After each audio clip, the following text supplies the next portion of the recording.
Seja bem-vindo, eu sou Mário Sobral e o Jornal Seguritos já está no ar. E hoje vamos falar sobre acidente do trabalho. O que fazer? Na verdade, eu tive a ideia de fazer esse vídeo porque eu reli há pouco tempo esse material do Luiz Eduardo Spinelli, O que fazer para diminuir os índices de acidente de trabalho no Brasil. Eu vou colocar o link para você fazer a leitura do material. Mas o que a gente vai falar? A gente vai falar quais são os passos para uma possível solução. Eu usei como base o material do Spinelli e coloquei alguma coisinha a mais que eu achei importante. Então, primeira coisa que eu preciso para qualquer sistema de gestão, e para a gente resolver a gente precisa ter um sistema, né? Eu preciso de ter normas, eu tenho que ter procedimentos. De que normas técnicas estamos falando? Estamos falando de NBRs, de normas regulamentadoras, de normas internacionais, de normas internas, ou seja, dos procedimentos internos. A gente precisa ter esse material bem estabelecido, bem documentado. Só que a gente tem alguns problemas. Por exemplo, nem sempre quem elabora a norma, nem sempre nessa participação estão todos interessados. Seja, por exemplo, nas normas internas, onde o trabalhador nem está sabendo o que está sendo feito, seja as NBRs, onde um grupo de pessoas que tem maior conhecimento acaba elaborando normas para os demais. Eu não estou dizendo que tudo vai ter que ser passado por todo mundo, mas eu preciso, para ter um maior consenso, para eu saber maior dificuldade, que seja um pouquinho mais amplo a elaboração dessas normas. No final das contas, ainda tem um problema sério para as empresas. Em relação às normas regulamentadoras, não é esse problema, mas em relação às NBR, sim. Há um custo para o acesso. Então, uma grande empresa tem condições de comprar as NBRs relacionadas à sua atividade econômica. Porém, uma empresa pequena, um pequeno comércio, uma padaria, não vai ter condições de comprar, por exemplo, uma NBR. E algumas NBRs são bem caras, passando dos R$100, que para uma pequena empresa é um valor elevado. Então, primeira coisa, eu preciso ter procedimentos. Mas, digamos que a gente tem esses procedimentos. O próximo passo seria assimilar esta informação. E aí, além da dificuldade, em alguns casos, de acesso às normas, a gente também tem carência de bibliografia técnica nacional. Livros, artigos, alguns assuntos nós temos um maior aprofundamento, mas em outras áreas a gente tem bem pouco material.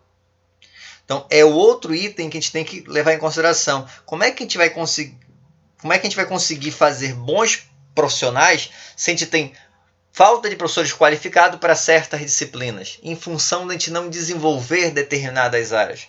Como consequência, o que vai acontecer? Poucos profissionais capacitados.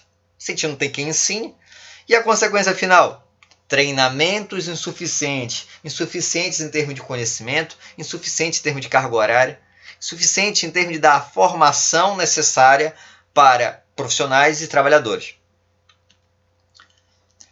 Mas, vamos lá, eu tenho o conhecimento, as normas, eu tenho a assimilação desse conhecimento e agora eu preciso fazer a implementação. Na implementação, quais são os obstáculos? Primeiro, a necessidade de envolvimento dos gestores, com ações, mas também com recursos financeiros, recursos humanos. O problema é que muitos gestores acreditam que segurança do trabalho é um custo. E aí, a segurança do trabalho precisa informar, lembrar, na verdade, que é um investimento. O problema é que, às vezes, nem o próprio profissional de segurança acredita nisso. A formação do profissional não considera isso. A gente utiliza muitos argumentos relacionados, olha, o trabalhador vai adoecer, o trabalhador vai ficar doente, o trabalhador vai se acidentar. Mas a gente não diz, olha, isso tem uma consequência financeira para a saúde da empresa. Isso acontece porque na nossa formação a gente também não é educado nesse sentido. Outro item complicado durante a implementação é o próprio fator humano, a resistência às mudanças. Então, você fez o procedimento correto, assimilou a informação, mas na hora que for implementar, há uma resistência do gestor, do trabalhador, em implantar aquele determinado procedimento. E aí vai depender muito também do setor de segurança do trabalho, da própria empresa, utilizar argumentos, conseguir estabelecer condições para que esse procedimento seja implantado sem todas essas resistências. Por fim, eu tenho a qualidade dos controles implantados. Tenho lá a normativa, tenho a questão da assimilação, e quando eu vou implantar, eu contratei um profissional, digamos, para implantar um sistema de exaustão, que é uma coisa cara de implantar.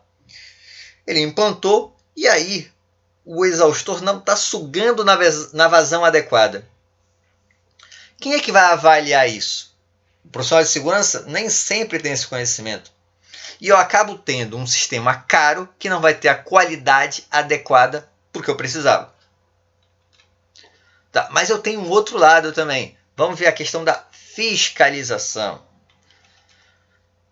O primeiro problema é que a gente tem poucos fiscais, seja do Ministério do Trabalho, seja do Sereste, seja a questão do Ministério Público. A fiscalização não tem número suficiente para atender o país todo. Então esse é um problema gravíssimo para a gente. Segundo problema, a fiscalização interna também é complicada. Como assim?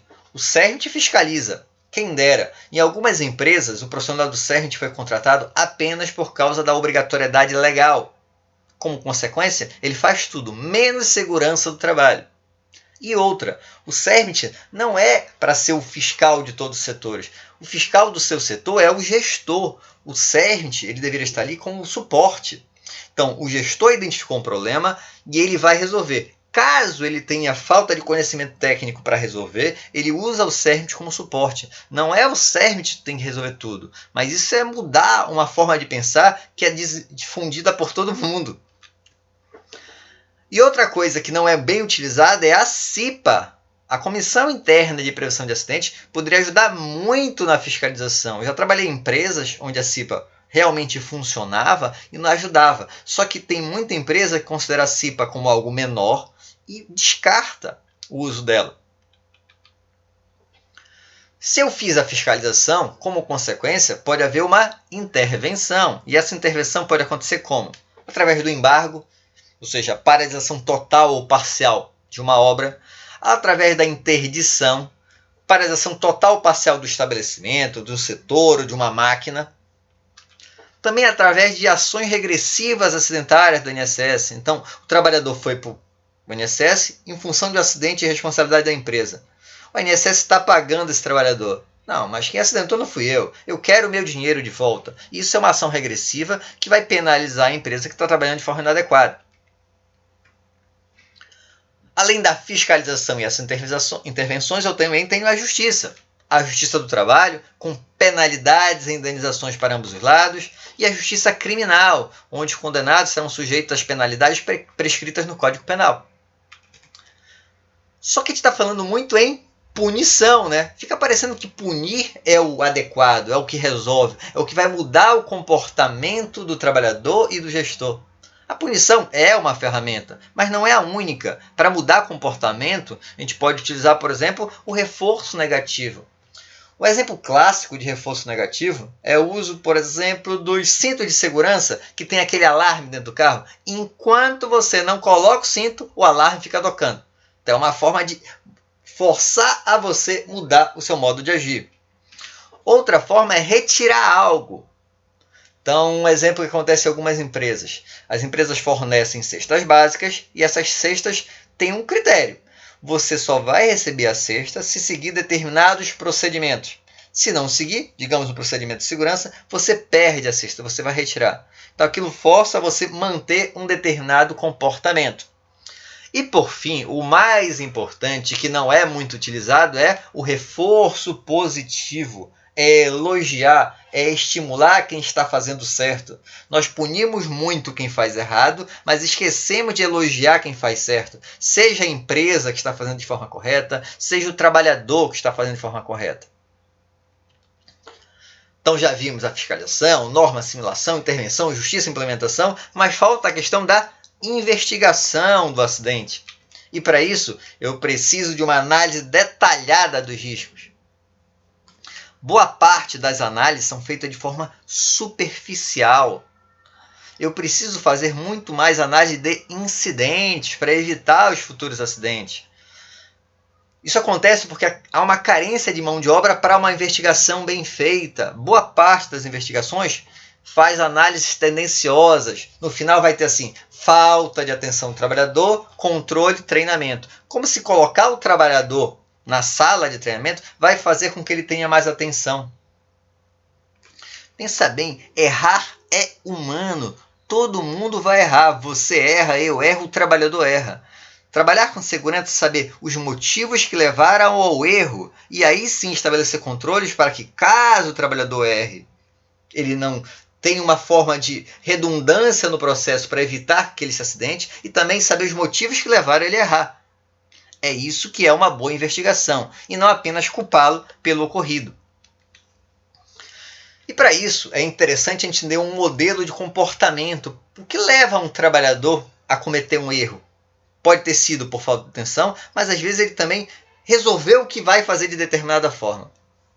Existe um modelo do John Adams que eu acho muito interessante, do livro Risco, da editora Senac São Paulo. Então tem o comportamento de equilíbrio, e esse comportamento pode ter como consequência uma recompensa ou um acidente, ou seja, algo positivo ou algo negativo. Geralmente o trabalhador leva mais em consideração a recompensa. O trabalhador, na verdade, qualquer pessoa. Por quê? Porque quando ele vai ter uma recompensa, ele vai ter uma maior propensão a correr risco. Mas como é que eu vou fazer com que ele lembre que há a possibilidade do acidente? Ele precisa ter uma maior percepção do perigo. Se ele sabe que algo ruim vai acontecer com ele, se ele tem certeza disso, essa propensão de correr risco cai, né? A recompensa não, parece que não vale tanto a pena. Agora, se ele acha que não tem consequência para ele, a recompensa vale a pena e ele tem maior propensão a correr risco. Ou seja, nós precisamos entender bem o processo para mostrar para esse trabalhador quais são os perigos que ele está exposto. Tá, então investigamos. E agora vamos para a parte de aprendizado. Com tudo isso, a empresa começa a aprender com os próprios erros. Ela tem que saber o que está fazendo certo, o que ela está fazendo errado, e a partir daí divulgar as ocorrências. Uma boa prática que é utilizada em algumas empresas multinacionais é o seguinte: aconteceu um acidente em uma determinada empresa, por exemplo, no México. Eles estabelecem um procedimento ali e todas as filiais do mundo vão ter o mesmo procedimento, porque eles identificaram um erro e vão divulgar esse erro e a solução para as demais empresas.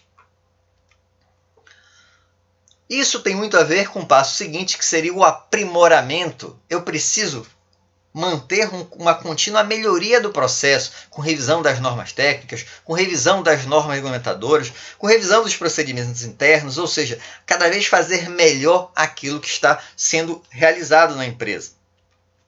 Mas fica parecendo que se eu fiz tudo isso de forma correta, eu não vou ter acidente. Mas não é bem assim, porque eu tenho um item bem importante, uma variável chamada pessoa, o ser humano, que tem muito a ver com comportamento. Porque o que vai influenciar o comportamento desse trabalhador, mesmo que ele esteja 100% conscientizado? Por exemplo, questões fisiológicas. Se você hoje acordou com muita dor de cabeça, mas mesmo assim resolveu trabalhar, isso pode influenciar no seu modo de agir e possibilitar um acidente? Sim.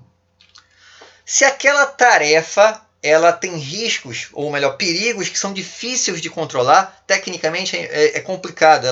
O trabalhador sempre vai estar exposto àquele perigo. Por exemplo, eu tenho um ruído muito elevado naquele processo. Isso vai influenciar a minha forma de agir? Ou tem muito calor? Com certeza. Tem as questões psicológicas também. Determinado trabalhador está com problema de um filho doente, ou alguém próximo da família faleceu, isso vai influenciar no seu modo de agir na empresa? Também. E por fim, questões sociais. O trabalhador tem dificuldade de relacionamento com o seu chefe direto, com os colegas de trabalho, tudo isso vai influenciar, por mais que ele tenha toda aquela formação anterior. Como é que eu vou fazer para resolver isso? Eu preciso de canais de comunicação. Se o trabalhador não informa para a empresa e se a empresa não possibilita esse ir e vir da informação, não tem como ela identificar esses influenciadores do comportamento.